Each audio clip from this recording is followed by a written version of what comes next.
Hi, it's Katrina. My friend David is going to be helping me out with the voiceover today, so I hope you enjoy. Number 10. Cyrus the Messiah. In 539 BC, the legendary Persian ruler Cyrus the Great conquered the city of Babylon. It was a major world event and led to some pretty significant repercussions. His conquest of Babylon resulted in the exiled Jews returning to their homeland. The temple in Jerusalem was built, and the Jewish people were able to collect their ancestral texts and put them together to create the first 5 books of the Bible. The Jews were so happy with what Cyrus the Great did that one of the biblical authors called him Cyrus the Messiah. He was considered the Messiah 500 years before Jesus was ever born. It's in the prophetic book allegedly written by the prophet Isaiah where Cyrus is called the Messiah. It says that Cyrus is God's anointed and that God facilitated Cyrus's conquest to help the Jewish people reclaim their homeland.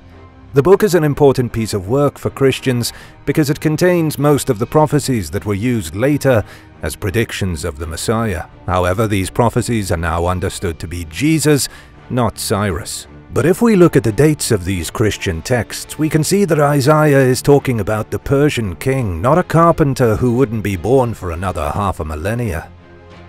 Number 9. Who wrote the Old Testament? The greatest unanswered question in all of Christianity is, who wrote the Bible? Scientists and theologians have been pondering the question for centuries. The simple answer is that the Bible has had many authors over the centuries. It all started with the Old Testament, describing the history of the Israeli people over a 1,000-year period. It starts with the creation of life and then delves into moral lessons that were originally designed to form a foundation for people to live a good and moral life. It's generally accepted among religious people that the entirety of the Old Testament was written by Moses. He wrote Genesis, Exodus, Leviticus, Numbers, and Deuteronomy.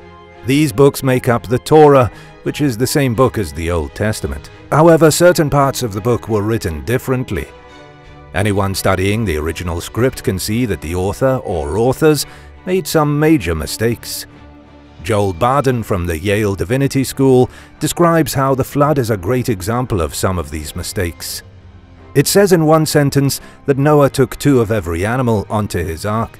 Then at another spot it claims Noah took 2 of some animals. In one line it says the length of the flood was 40 days, and in another it says 150 days. It's very likely the Old Testament was put together by a group of priests, then changed, edited, and inflated over the years by others who wanted to alter history.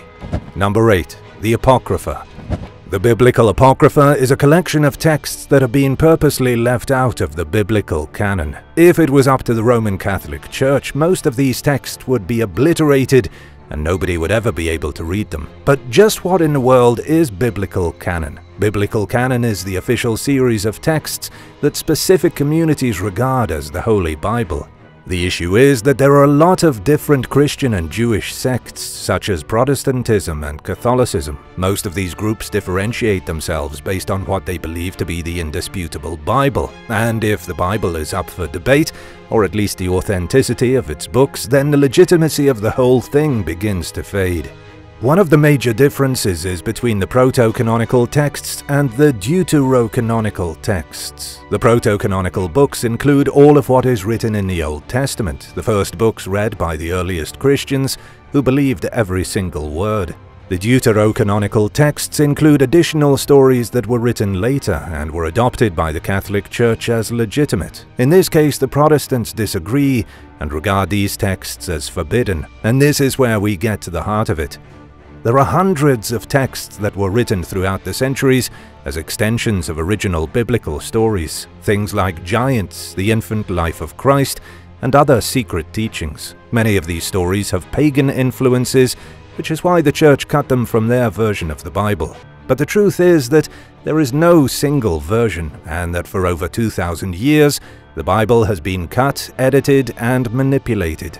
This is done in order to fit different ideologies and advance certain powerful people's agendas. Number 7. The Osiris myth. The entire story of Jesus could be a retelling of the much older myth of Osiris. He's one of the oldest of the ancient Egyptian gods, first mentioned in funerary texts dating back to around the 24th century BC. He was there when the practice of mummification first began, believed to preside over the fate of the dead. More specifically, he was the ruler of the court which determined the fate of mighty kings after their death. He was also the brother and husband of Isis. You might be wondering what an ancient Egyptian god of the dead has to do with the Christian Messiah. The claim is that Jesus and Osiris share so many similarities that from an unbiased standpoint, they appear to have risen from the same inspiration. For example, Osiris is connected directly to the constellation Orion. His birth was announced by the three wise men, or the three stars in Orion's belt. The star that signified his birth was Sirius in the east. This is the same as the story of Jesus, whose birth was announced by the three wise men, who are personifications of the stars in Orion's belt. There are a few other similarities as well. Both Jesus and Osiris were killed and later resurrected, though in vastly different ways. Osiris had his body chopped into pieces and scattered across the world. Then later those pieces were put together and he was rejuvenated. Although he wasn't resurrected with a glorified body as Jesus was, instead Osiris descended into the underworld and became the Lord of the Dead. Number 6. The Epic of Gilgamesh. The Epic of Gilgamesh is an ancient poem written in Mesopotamia about 4,000 years ago. Scholars consider it to be the earliest example of fantastic literature in history.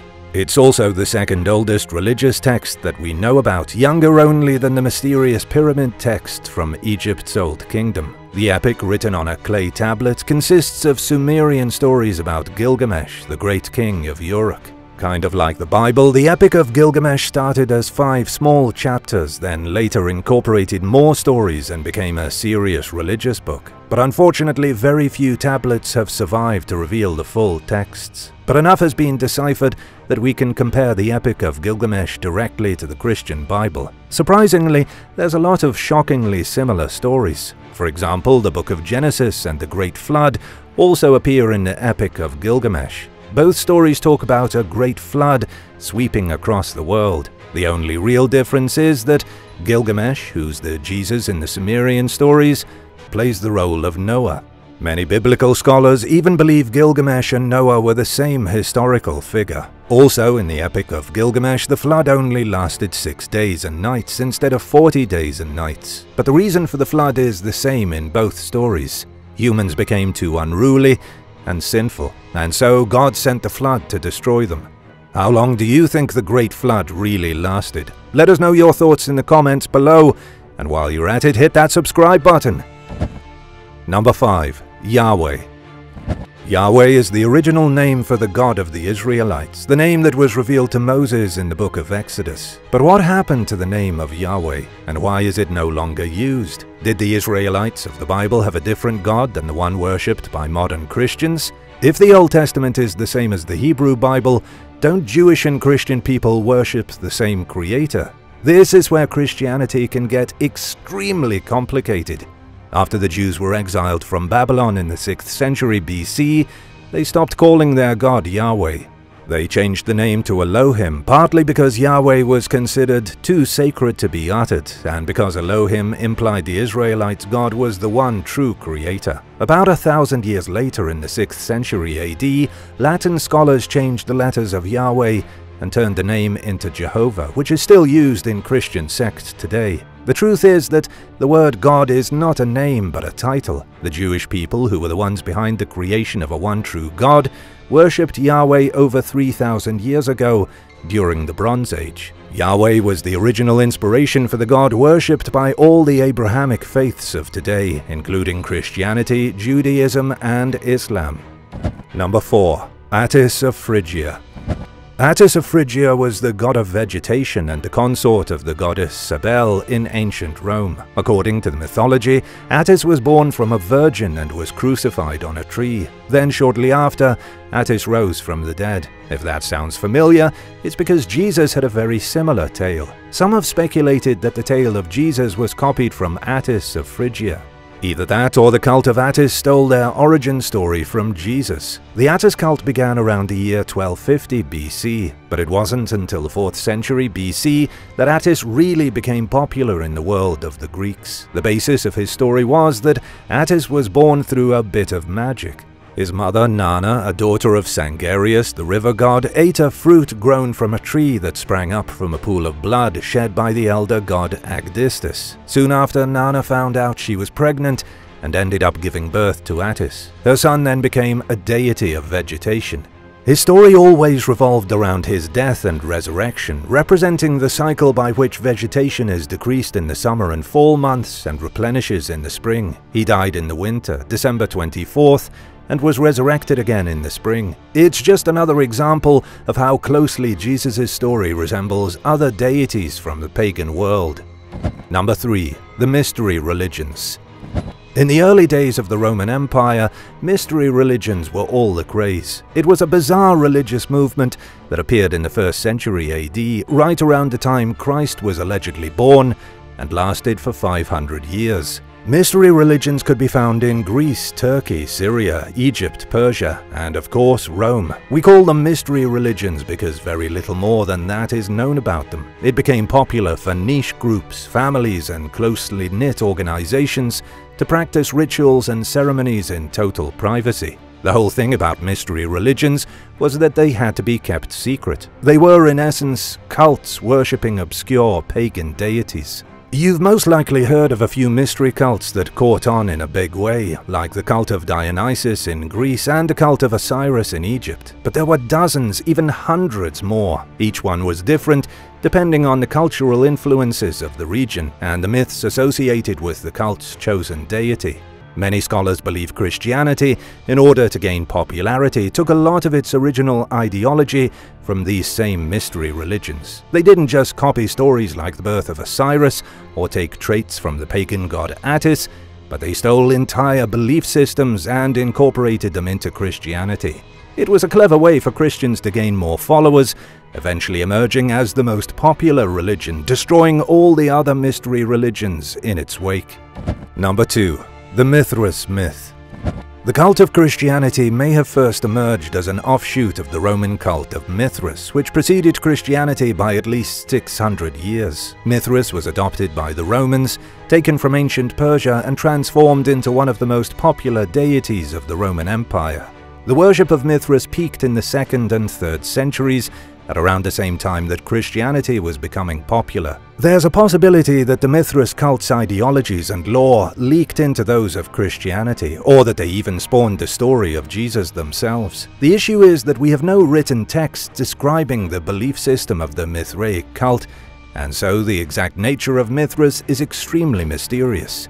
What we do know is that the god was supposedly born from solid rock and acted as an intermediary between the humans and the other gods. Mithras also supposedly had 12 disciples, which represented the 12 signs of the zodiac. Some scholars believe Jesus' own 12 disciples were meant to be representations of the zodiac as well, yet another tie between Christianity and paganism. Unfortunately, we just don't have enough details of Mithras and the cult that worshipped him, so we can't draw too many more parallels. The Romans worshipped Mithras in underground temples. At the same time, Christians were starting to convert individuals belonging to the highest levels of society. Christianity eventually smothered the worship of Mithras, and the cult has been a mystery ever since. Number 1. The Dionysus connection. There are no two figures more vastly different than the Greek god Dionysus and the son of the Christian god Jesus Christ. Jesus is the humble savior of humanity, while Dionysus is a party animal. But if you take a closer look, you can see how Jesus may be a copy of the pagan god of wine. For example, he lived among men as one of them, and he had a band of disciples. Jesus also allowed himself to be captured and persecuted before revealing himself to be the Son of God.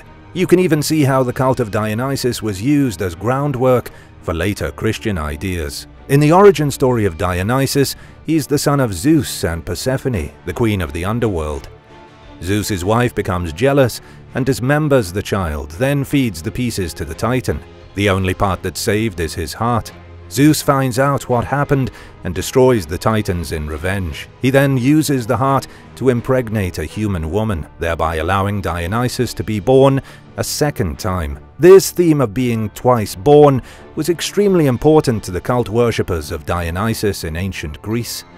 Initiates into the cult considered themselves born again, a phrase we see to this very day in Christianity.